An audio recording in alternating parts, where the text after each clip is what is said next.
마인드에 올려주고 하셨습니다. 감사를 드립니다. 제 큰아들 찬영이하고 세림이는 지금 삼육대학교에서 진행 중인 선지자 학교에 참석하고 있습니다. 학생들이 약 240명 정도가 중고등학생들이 모여서 캠프를 하고 있습니다. 상당히 즐겁고 또 말씀의 은혜를 나누고 그런 모습들을 보게 되었습니다. 또 우리 교회에서도 내년에는 더 많은 우리 학생들이 또 갈 수 있으면 좋겠다라는 생각을 좀 하게 되었습니다. 성경 말씀 보시겠습니다. 사무엘하 15장 1절로 5절에 있는 말씀 함께 교독하도록 하시겠습니다. 사무엘하 15장 1절부터 5절입니다. 제가 홀수절을 읽겠습니다. 어머님들이 짝수절을 함께 읽어주시기 바랍니다. 사무엘하 15장 1절부터 5절입니다. 그 후에 압살롬이 자기를 위하여 병거와 말들을 준비하고 호위병 50명을 그 앞에 세우니라. 압살롬이 일어나 성문 곁에 서서 어떤 사람이든지 송사가 있어 왕에게 재판을 청하러 올 때에 그 사람을 불러서 이르되 너는 어떤 사람이냐? 그 사람이 유다리 정원 이스라엘 하였나이다 하면 압살롬이 그에게 이르기를 보라 내 일이 옳고 바르다마는 내 송사를 들을 사람을 왕께서 세우지 아니하셨다 하고 또 이르기를 내가 이 땅에서 일반관이 되고 누구든지 송사나 당할 일이 있어 내게로 오는 자에게 내가 동이 베풀기를 원하노라 하고 5절 함께 읽겠습니다. 시작. 사람이 가까이 와서 내게 절하려 하면 압살롬이 손을 펴서 그 사람을 붙들고 그에게 입을 맞추니. 사랑하는 성도 여러분, 우리가 이 세상을 살아갑니다. 이 세상이 죄로 가득한 세상이에요. 죄된 세상이에요. 그래서 우리가 이 세상에 죄로 가득한 이 세상에 살아가다 보니까 우리의 삶이 이렇게 깔끔하지 못하고 때때로 정돈되지 못한 것을 우리가 많이 느끼게 됩니다. 이 세상에 죄가 관영하고 우리를 포함해서 세상을 살아가는 사람들이 다 죄인이기 때문에 삶이 깨끗하지 못하고 정돈되지 못하고 깔끔하지 못한 그런 경험들을 하게 될 것입니다. 그래서 오늘부터 해서 몇 번 이제 압살롬의 삶을 우리가 더 살펴보게 됩니다. 이 압살롬은 무죄한 자가 고통당하는 것을 보았어요. 무슨 말인가 하면 자신의 친여동생 다말이 이복형 암논에게 수치를 당하고 고통스럽게 사는 것을 보았습니다. 동시에 압살롬은 죄 지은 자가 처벌받지 않는 것을 보았습니다. 무슨 말인가 하면 자기의 이복형 암논이 죄를 지었지만 어떠한 처벌도 받지 않고 그저 똑같이 살아가는 것을 그가 본 것입니다.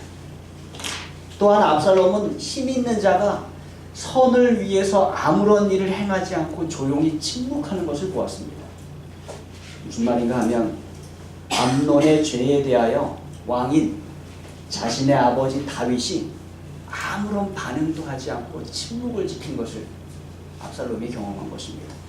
죄로 가득한 세상이었고 그러다 보니까 삶이 깔끔하지 못하고 또 정돈되지 못하고 온전하지 못한 모습을 압살롬이 경험한 것입니다. 여러분, 이러한 모습들을 압살롬만 경험하고 살았습니까? 그렇죠? 우리도 똑같이 경험하고 삽니다. 오늘날 우리도 똑같은 일들을 봐요. 무죄한 자가 고통당하는 것을 보고 죄를 지은 자가 처벌받지 아니하는 것을 봅니다. 또 힘을 가진 자는 오히려 침묵하는 것을 우리는 경험하게 됩니다. 오늘날 세상도 똑같은 것입니다.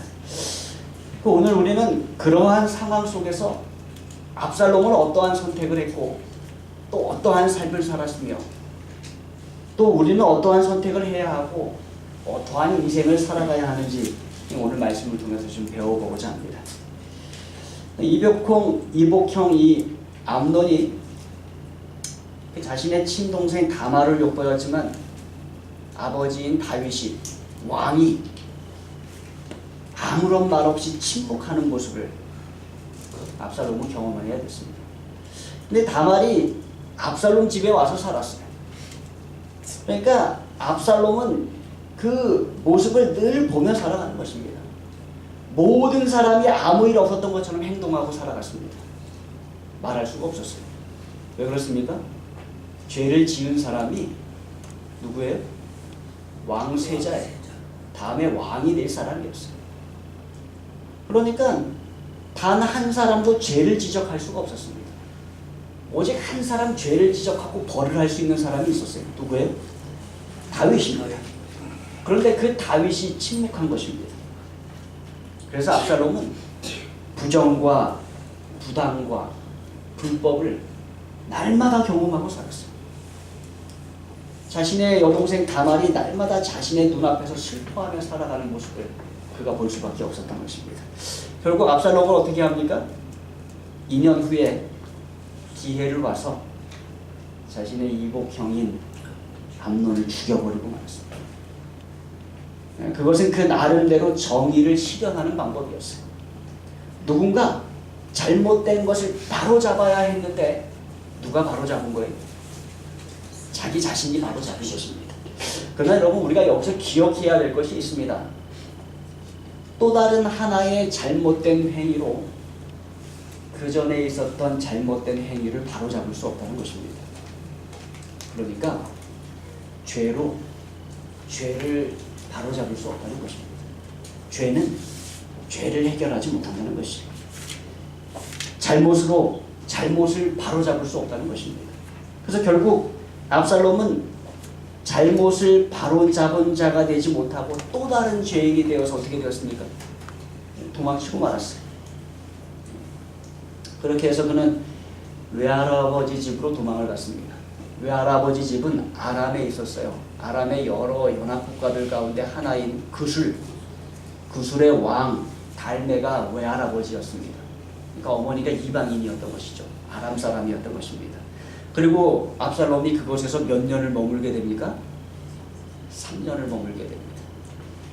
그때 다윗은 그에게 어떠한 연락도 취하지 않았어요. 그의 범죄에 대하여 어떠한 것도 처벌하지 않았습니다. 그를 소환하지 않았습니다. 그를 재판에 넘기지 않았어요. 그를 벌주지 않았습니다. 그렇게 그냥 3년의 시간이 흘러갑니다. 그러다 결국에 요압의 중재로 압살롬은 예루살렘으로 돌아오도록 다윗의 허락을 받게 됩니다. 예루살렘에 돌아왔어요. 그러나 어떻습니까? 우여곡절 끝에 예루살렘에 돌아왔지만 또다시 2년간 압살롬은 아버지의 얼굴을 한 번도 보지 못합니다. 예루살렘에 돌아왔지만 왕궁에 출입할 수 없었고 왕인 다윗의 얼굴을 볼 수가 없었어요. 압살롬이 다윗 왕의 얼굴을 뵙기를 참 원했습니다. 그래서 요압을 불러서 억지로 다윗과 화친하게 됩니다. 다시 회복하게 돼요. 그게 몇 년 만입니까? 그게 5년 만이에요. 5년 만에 얼굴을 보게 된 것입니다. 그술에서 3년, 예루살렘에서 2년. 그동안 압살롬은 단 한 번도 아버지를 볼 수 없었고 아버지와 이야기를 나눌 수 없었습니다. 질책과 책망도 없었지만 어떠한 사랑과 위로도 그도 경험할 수 없었던 것입니다. 그리고 그 5년 동안에 압살롬의 마음이 굳어져 갑니다. 5년 만에 다윗을 만났지만 여러분, 그 만남이 더 이상 아버지와 아들의 만남이 되지 못했어요. 이제는 왕과 신하와의 만남이 되어버리고 말았습니다. 그래서 여러분, 사무엘하 14장과 15장을 여러분들이 천천히 다시 한번 읽어보시면 압살롬이 자신의 아버지 다윗을 부르는데 한 번도 아버지라고 부른 적이 없습니다. 다 왕이라고 불렀어요. 왕께, 왕에게 이렇게 이야기를 합니다. 분명히 아버지와 아들의 관계인데 어떻게 되어버렸어요? 이제는 왕과 신하의 관계가 되어버리고 만 것입니다. 그래서 성경도 한 번도 다윗과 압살롬의 관계에서 아버지와 아들이라고 그 이후에는 말하지 않습니다. 더 이상 아버지와 아들이 아닌 왕과 신하의 관계가 되어버린 이 다윗과 압살롬, 그 상태에서 오늘 우리가 이 오늘 본문을 접하게 되는 것입니다. 1절과 2절의 말씀을 다시 한번 읽겠습니다. 1절 제가 읽습니다. 2절 읽어주십시오. 그 후에 압살롬이 자기를 위하여 병거와 말들을 준비하고 호위병 50명을 그 앞에 세우니라.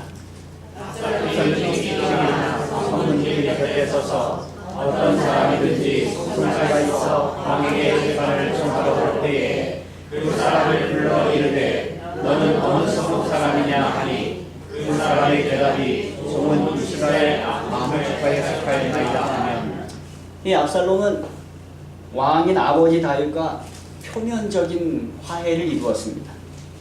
그 이후에 이제 그가 자신의 계획을 실천해 나가기 시작합니다. 먼저 어떻게 했다고 이야기합니까? 성경은 자기 자신을 위하여 뭘 준비했대요? 병거와 말들을 준비했다 이렇게 이야기를 합니다. 그리고 호위병 몇 명을? 50명을 그 앞에 세우고 다니면서 그렇게 다녔다는 것입니다. 여러분 얼마나 멋있었을까요? 한번 생각해 보시기 바랍니다. 백성들이 보기에 왕자가 참 멋있었을 것입니다. 성경은 압살롬이 얼마나 잘생겼다고 이야기합니까? 머리끝부터 발끝까지 아주 정말로 잘생겼다고 이야기합니다. 늠름하고 키도 크고 풍채도 좋고 정말로 잘생긴, 그리고 거기다가 이제는 뭐까지 갖추게 되었어요? 말과 병거까지 갖추게 된 것입니다. 또 호위병 50명이 그를 에워싸고 다니게 된 것입니다. 정말로 동화 속에 나타나는 왕자님과 같은 그러한 인상을 그가 가지게 된 것입니다. 아마 그 당시에 가장 많은 인기를 누렸던 사람이 있다면 그게 누구예요? 그게 압살롬이죠. 잘생긴 외모에 좋은 집안에 또 좋은 마차와 말들과 호위병들과 얼마나 멋있었겠습니까? 근데 사실 하나님은 이스라엘 왕에게 말씀하시기를 말이나 병거를 사용하지 말라라고 말씀하셨어요. 왜 그렇습니까? 말이나 병거를 사용하면 사람들이 하나님을 의지하지 않고 누구를 의지하게 돼요? 말이나 병거를 의지하게 됩니다. 자신의 왕을 의지하게 돼요.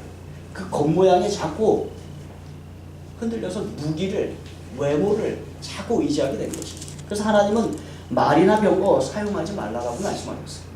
그런데 압살롬이 어떻게 했습니까? 하나님의 말씀에 관심을 두지 않았어요. 그는 하나님의 말씀보다 실용적인 것을 더 추구하는 사람이었어요. 특별히 하나님은 왕이 많은 경호원들도 두지 못하도록 말씀하셨습니다. 그런데 압살롬은 어떻게 합니까? 50명이나 되는 경호원들을 자기 곁에 두고 그렇게 해서 백성들의 이목을 자기한테로 싹 집중시키는 것입니다. 그 다음에 그가 한 일이 무엇입니까? 어떻게 했다고 그래요? 2절의 말씀을 보면 압살롬이 일찍이 일어나 성문 길 곁에 서서 이렇게 얘기합니다. 압살롬이 매일 아침 일찍 일어났어요. 그래서 어디 가요? 성문 곁에 갑니다. 성문. 그럼 왜 성문으로 갔을까요? 그 당시에 성문은요, 수많은 사람이 드나드는 곳이에요. 수많은 사람이 왔다 갔다 하는 것입니다. 그리고 그 성문에서 온갖 중요한 재판이 거기에서 이루어졌습니다. 그리고 중요한 상거래가 그곳에서 이루어졌어요. 수많은 사람들이 만남을 가지고 소식을 전하고 또 의논하고 하는 장소가 이 성문인 것입니다. 그가 성문에 나가서 무엇을 했는가?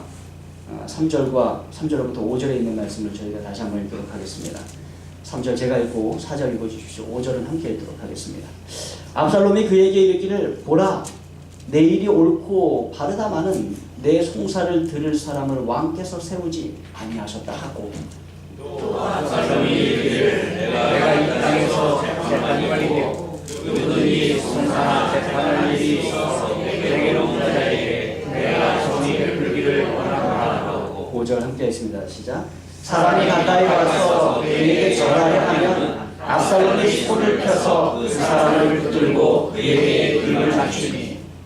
부조와 선지자에 보면은요, 당시에 다윗이 상당히 귀찮아하고 우유부단해하는 경향이 있었다라고 이야기를 합니다. 왜 그랬을까요? 죄를 짓고 나서 자신의 아들 암논이 죄지은 것에 대하여 질책하지 못했고 자신의 또 다른 아들 압살롬이 죄지은 것에 대하여 질책하지 못했습니다. 그러고 나니까 재판을 할 수가 없는 거예요. 어떻게 재판에 설 수 있겠어요? 자신이 죄지은 사람이요, 자신의 큰아들과 그 다음에 또 왕위를 이을 그 압살롬마저 죄를 지었을 때 아무 말도 하지 못하고 침묵했던 다윗이 재판을 진행할 수 없는 것입니다. 구조와 선지자를 보면은요, 그 다윗이 귀찮아하고 우유부단하게 된 그 영향을 그의 신하들이 받았다고 합니다. 그러니까 나라의 재판이 제대로 이루어지지 않는 것입니다. 재판 업무에도 태만하고 지체되는 일이 두드러지게 일어난 것입니다. 그런데 압살롬은 그 늠름한 풍채를 가지고 말이 끄는 그 병거에 올라타서 50명이 호위하는 그 행렬을 가지고 어디 가는 것입니까? 날마다 아침에 성문에 가는 거예요. 성문에 나타나서 그곳에서 저희의 억울한 사정을 다 들어주는 것입니다. 그 수많은 사람들이 거기에 재판을 받지 못해서 모여 있는데 거기 찾아가서 당신은 어느 지파 사람입니까? 당신은 어디에서 왔습니까? 다 들어주는 것이에요. 그래서 압살롬은 그 무리와 섞여서 그들의 불평의 호소를 다 들어주고 그들의 고통에 동정을 표시하고 함께 한판하고 그러면서 뭐라 그래요? 보라, 내 일이 옳고 바르다마는 내 송사를 들어줄 사람이 없구나. 사람들이 이 왕자가 이야기를 들어준 것만으로도 어떻게 생각합니까? 상당히 감사하고 고마워하고 그 앞에 절을 합니다. 그러면 압살롬이 또 절하지 못하게 다가가서 손을 잡아주고 안고 안아주고 그렇게 하는 것입니다. 사실 백성들 입장에서 보면은 압살롬의 이러한 모습이 어땠을까요? 정말로 좋은 사람이에요. 정말로 사랑이 많고 백성들을 참 많이 이해하고 도우려고 하는 그러한 사람이에요. 압살롬의 행위가 나빠 보이기는 전혀 오히려 위로와 힘이 되는 그러한 행위가 되었습니다. 왕이 세운 재판관도 없는데 왕자가 날마다 그 성문에 와서 그들의 억울함을 다 들어주고 마음을 풀어주는 것입니다. 많은 경우 우리의 문제가 다 해결되지 않더라도 누군가 내 억울함을 잘 들어주기만 해도 우리의 마음이 어떻게 돼요? 우리의 마음이 많이 누그러집니다. 풀어져요. 누군가 내 억울함에 대하여 들어주었다. 나를 이해해 주었다. 라는 그 마음을 가지게 될 때 우리가 평안함을 가지게 되고 큰 위로를 얻게 되는 것입니다. 그런데 그 사람이 다른 어떠한 누가 아니라 누가? 왕자가 잘생긴 늠름한 모든 것을 갖추고 아주 멋있는 그 왕자가 자신의 억울함을 다 들어준 것입니다. 얼마나 큰 위로가 되었겠습니까? 그런데 여러분, 성경은 그러한 압살롬의 행위에 대하여 뭐라고 말하는가? 6절의 말씀을 한번 같이 읽어보겠습니다. 6절입니다. 시작. 이스라엘 무리 중에 왕께 재판을 청하러 오는 자들마다 압살롬의 행위 이와 같아서 이스라엘 사람의 마음을 압살롬이 훔치니라. 압살롬이 어떻게 했다고요? 마음을 훔쳤다는 것입니다. 압살롬의 행함이 이와 같아서 이스라엘 사람의 마음을 압살롬이 훔치니라. 성경은 사람들이 보는 것과 다르게 그가 그렇게 사람들에게 잘해주는 것 같은 그러한 행위가 도둑질이었다고 이야기를 합니다. 외모를 보는 세상의 평가가 아니라 마음과 중심을 보시는 하나님의 평가가 여러분 정말로 중요합니다. 그런데 사람들이 보지 못하는 가운데 하나님은 말씀하시기를, 성경은 말씀하시기를 압살롬이 사람들의 마음을 훔쳤다라고 말씀하고 있는 것입니다. 압살롬의 사람의 마음을 훔치기 위해서 한 일들은 이 백성들 각자의 개인에 깊이 관여해 주면서 그들을 위로해 주는 일이었어요. 참 여러분 우리가 지금 헷갈리게 됩니다. 우리가 이거 해야 할 일인 것 같은데 이러한 생각을 우리가 가지게 돼요. 그런데 이렇게 함으로써 압살롬은 자신이 만나는 사람의 마음을 다 훔쳤다는 것이에요. 자신의 인간적인 매력을 그들에게 호소함으로써 그들의 마음을 다 훔쳤다는 것입니다. 여러분 우리가 신앙적으로 다른 사람을 도와주기 원할 때 여러분 우리가 조심해야 될 것이 있어요. 그것은 철저하게 그 사람이 하나님 안에서 하나님을 만나고 하나님으로 인하여 스스로 회복되기를 우리가 도와야 한다는 것입니다. 아멘. 즉 성경적인 방식은 그 사람이 나에게 지나치게 의존하지 않을 정도로 도와주는 것이라는 것입니다. 그 사람이 나 개인이 아니라 누구를 의존하게 해야 된다고요? 하나님을 찾고 하나님을 의지하게 만들어 주어야 한다는 것입니다. 그러나 압살롬은 다른 사람의 어려움을 자신이 책임지겠다는 식으로 이야기를 자꾸 했어요. 그래서 4절의 말씀을 잠깐 우리가 더 읽어보면 이렇게 이야기합니다. 또 압살롬이 이르기를 내가 이 땅에서 재판관이 되고 누구든지 송사나 재판할 일이 있어 내게로 오는 자에게는 내가 정의 베풀기를 원하노라. 누가 그렇게 하고 싶다는 거예요? 내가 그렇게 하고 싶다는 거예요. 내가 재판관이 되면, 다시 말하면 내가 왕이 되면 정말로 잘 재판이 이루어질 것입니다. 그가 그렇게 말하고 있는 것입니다. 그러니 이 사람들이 압살롬을 좋아할 수밖에 없어요. 마음을 압살롬이 다 훔쳐간 것입니다. 여러분 정말로 하나님 편에서 힘들어하는 믿음의 식구들을, 힘들어하는 영혼을 돕기 원하신다면 여러분의 마음으로 그들을 끌지 마시고 하나님께 인도하시는 저와 여러분에게 간절히 바랍니다. 아멘. 오히려 그 사람을 돕되 그 사람이 하나님을 찾고 하나님을 만나고 하나님을 의지하고 하나님께 메어 달릴 수 있는 그러한 길로 우리가 이끌어가야 하는 것입니다.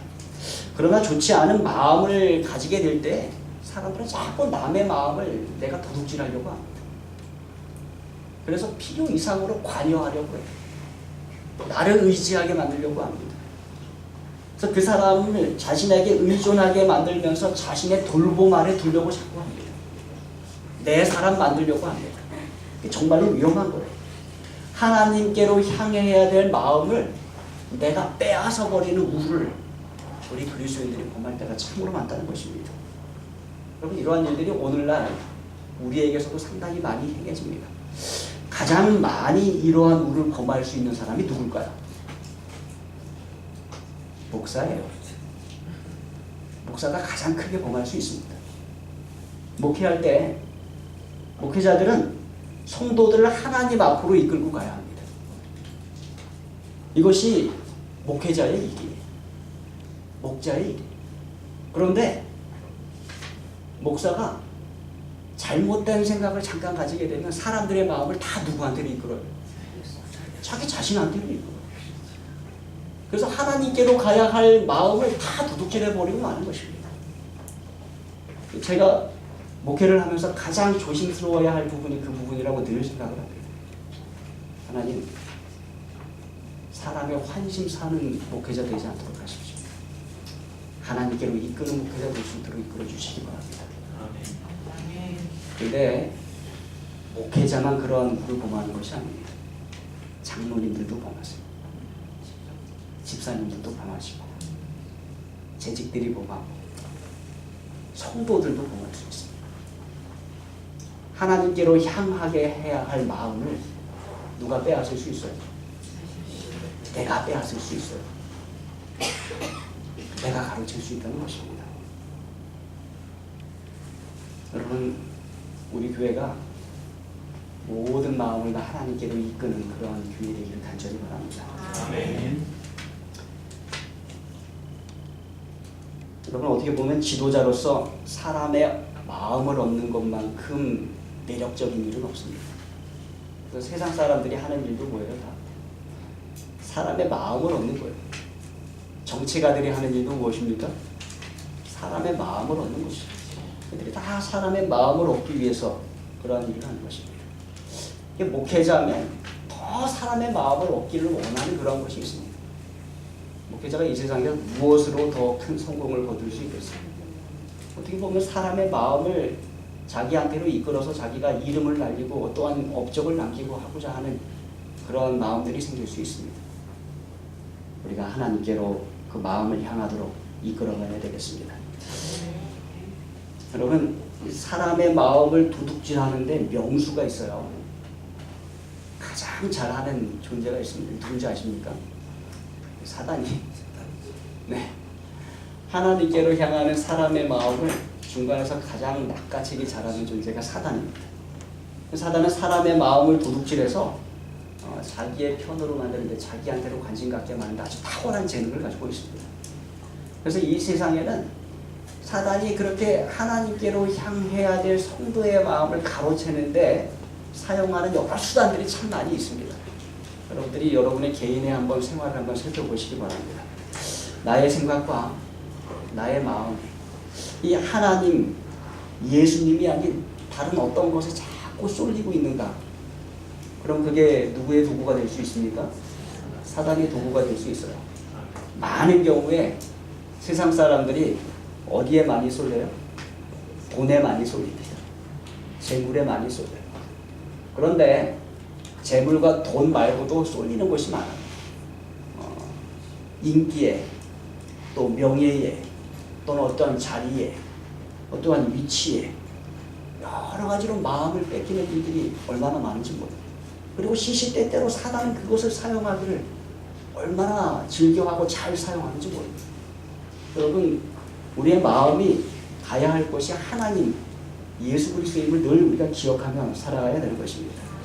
사단은 지금 이 순간에도 우리가 이렇게 예배드리고 있는 이 순간에도 우리의 마음을 빼앗아서 딴 데로 이렇게 돌리기를 얼마나 좋아하는지 몰라요. 그래서 많은 경우 우리가 예배드리러 와서 하나님 앞에 이 자리에 앉아서 예배드리는데 생각이 어디가 있을 때가 많아요? 다른 데가 있을 때가 많습니다. 그럼 여러분 몸은 여기 와 있지만 마음은 어떻게 된 것입니까? 마음은 빼앗긴 것이에요. 마음은 여러분의 것이 아니에요. 예배드리면서 하나님께 집중하고 예수님께 집중하고 말씀에 집중해야 될 그 시간에 우리의 마음을 빼앗겨버리는 그러한 일을 우리가 많이 경험하게 된다는 것입니다. 그래서 성경은 우리에게 이렇게 말씀합니다. 잠언 4장 23절의 말씀 함께 읽겠습니다. 시작. 모든 지키려 하는 것 중에 더욱 내 마음을 지키라. 생명의 근원이 이에서. 그러니까 믿음 생활하는데 참 지킬 것들이 참 많습니다. 간수해야 될 것들이 참 많아요. 그런데 그 중에서 뭐 가장 지키래요? 마음을 가장 지키시기를 간절히 바랍니다. 그리고 가까이 있는 성도들의 마음이 다른 데로 향하지 않고 하나님께로, 예수 그리스도께로 향할 수 있도록 서로 격려하고 돕는 역사가 우리 가운데 있게 되기를 간절히 바랍니다.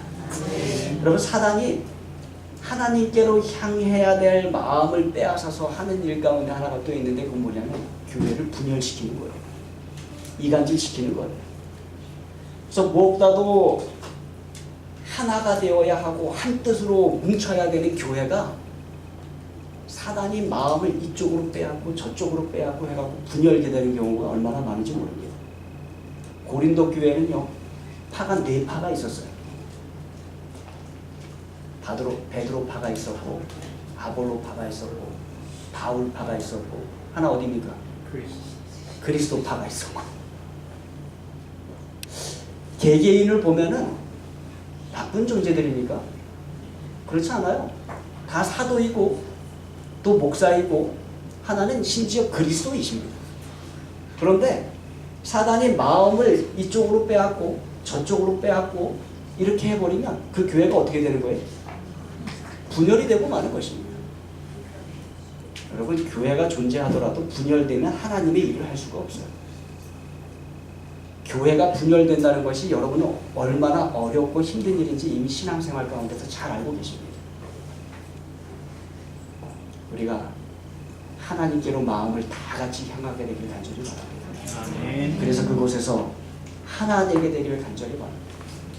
교회 안에서 은근히 다른 사람을 비판하고 교회 공동체의 마음을 이리저리 분열시키는 말과 행동들을 우리가 자칫 모르는 중에 은연중에 범할 수가 있습니다. 그럴 때마다 우리가 다시 마음을 다잡아 우리의 마음을 하나님께로 그리스도께로 이끌게 되기를 간절히 바랍니다. 우리가 하나 될 수 있는 비결, 그것은 바로 우리의 모든 마음을 다 하나님께로, 예수님께로 향하는 것임을 기억하시게 되길 간절히 바랍니다. 압살롬이 한 것이 바로 그 사단의 전략이었습니다. 왕인 다윗에게 향하여야 할 이스라엘 백성들의 마음을 훔쳐서 자신에게 향하도록 한 것이에요. 그래서 자기 중심으로 하는 새로운 나라를 세우겠다는 것이 압살롬의 계획이었어요. 근데 여러분, 압살롬이 왜 이런 계획 세우게 되었는지 여러분 알고 계십니까? 제가 초반에 말씀드렸어요. 압살롬은 뭘 경험했다고 말씀드렸어요? 네, 죄로 가득한 이 세상을 경험했다고 말씀드렸습니다. 죄 짓지 않는 자가 고통당하는 모습을 보았어요. 죄 지은 자가 벌받지 않고 잘 살아가는 모습을 보았습니다. 힘 있는 자가 죄 범한 자 재판하지 않고 형벌하지 않고 침묵하는 모습을 보았어요. 그래서 압살롬의 마음속에 뭐가 일어났어요? 내가 해결해 보겠다. 내가 해결해 보겠다 해서 암논을 죽였고 5년 후 다시 2년이 지나고 자신의 아버지를 향하여 반항하는, 그래서 역적인 일을 행하는 그러한 일들을 계획하게 되는 것입니다. 여러분, 우리는 죄된 세상에 살아가고 죄인들 가운데 살아가고 우리도 죄인이에요. 그래서 때때로 억울한 일이 얼마나 많은지 몰라요. 정말로 많습니다. 그런데 여러분이 해결하려고 하지 마십시오. 내 힘으로 해결하다 보면 압살롬과 똑같은 물을 범하게 됩니다. 하나님께로 향해야 되는 그 마음을 누가 빼앗아요? 내가 빼앗게 돼요. 하나님 중심이어야 되는 그 왕국을 누구 중심의 왕국으로 만들려고 합니까? 자기 중심의, 내 중심의 왕국으로 만들려고 한다는 것입니다. 그렇게 해서 왕국을 분열시키고 하나 되지 못하게 하고 사단의 습성을 닮은 그러한 일들을 행하게 된다는 것입니다. 여러분, 우리가 하나님 앞에 올바른 모습으로 살아가는 성도 되길 간절히 바랍니다. 올바른 모습으로 살아가는 목사가 되고 올바른 모습으로 살아가는 장로님들이 되시고 집사님들이 되시고 성도님들이 되셔서 모든 마음을 다 어디로 향하게 하셔야 돼요? 하나님께로 향하게 하셔야 돼요. 모든 마음을 다 그리스도께로 향하게 해야 되는 것입니다. 그럴 때 우리 교회가 하나 될 것입니다. 한 마음 한 뜻으로 우리가 일하게 될 것입니다. 그럴 때 하나님께서 우리 교회에 축복하실 것입니다. 우리 교회를 통하여 더 많은 영혼들을 구원하는 축복이 우리 가운데 있게 하나님 인도하실 것입니다. 소망하기는 그러한 하나님의 교회의 모습이 우리 교회의 모습이 되길 바라면서 이 말씀을 마치겠습니다. 아멘.